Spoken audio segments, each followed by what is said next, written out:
Hello there, welcome back to the series on a writer's journal workbook.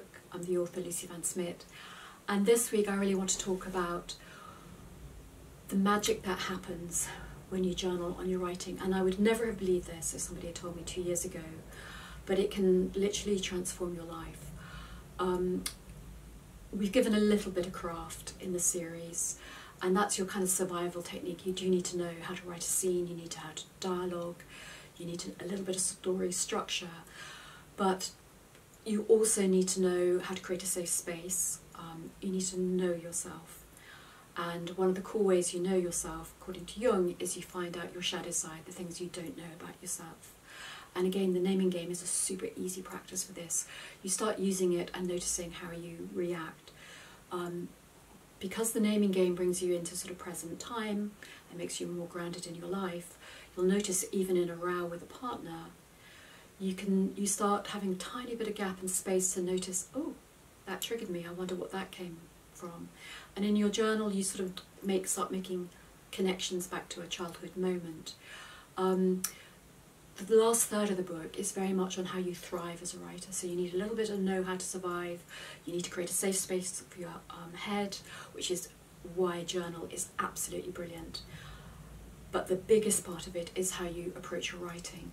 And often we come at writing in the wrong frame of mind. And it's just something from actors and neuroscientists know that if we're anxious before we start, all the chemicals in our brain will just escalate, so we feel much more stressed.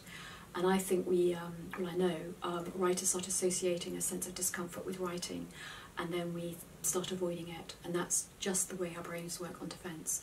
So to prevent that, particularly if you're an emerging writer, is to approach your writing with delight and joy and the way you look at it. So you're always slightly taking a moment to come at it with that beginner's eye, to look at things with awe. You can heighten all your emotions. Everything is that sense of bringing in delight. And one of the tips I wanted to give you is something called the actor's half. This is a technique that they use on stage. So an actor never rushes in from their busy life, putting their kids to bed, and rushes on stage all stressed. But often writers, we come to our writing practice having put the kids to bed or a fight with a work colleague, and we expect to be in the right frame of mind to write, and it is not really productive.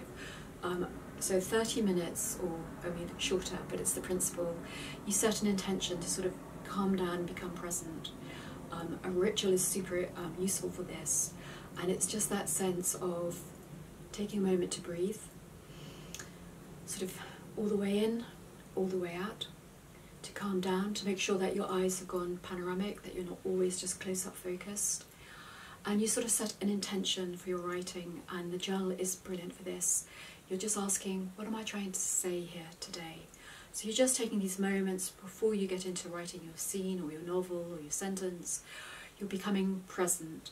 It's very simple, but it's just to remember that if you don't do it, if you come into writing already a little bit anxious, it will push you up, and the noradrenaline, the acetylcholine, these neurochemicals in your brain will make you feel quite agitated, and you might misread it. In fact, we often do, and it creates a pathway with discomfort with writing, and we'll start avoiding it. So one of my tricks, which I stole from Queen's Gambit, which I really love, is a setup and payoff. So it just means when you finish your writing practice for that day, you set up the one for tomorrow. So you might leave yourself a little note that says, great job today, Lucy. Tomorrow you're going to write about a swan, a man who dances as a swan. And then you fold it up. And this is how you play chess. If your match is interrupted, you write down your next play for tomorrow, you put it in a little envelope, and when the match resumes the next day, you're handed the envelope and you can see your next step. And it's just such a simple way to start thinking about setting yourself up for success and bringing a really kind, gentle, nurturing approach to your writing. Don't force yourself to write, it will backfire, but you're setting up a regular writing practice. Thank you very much.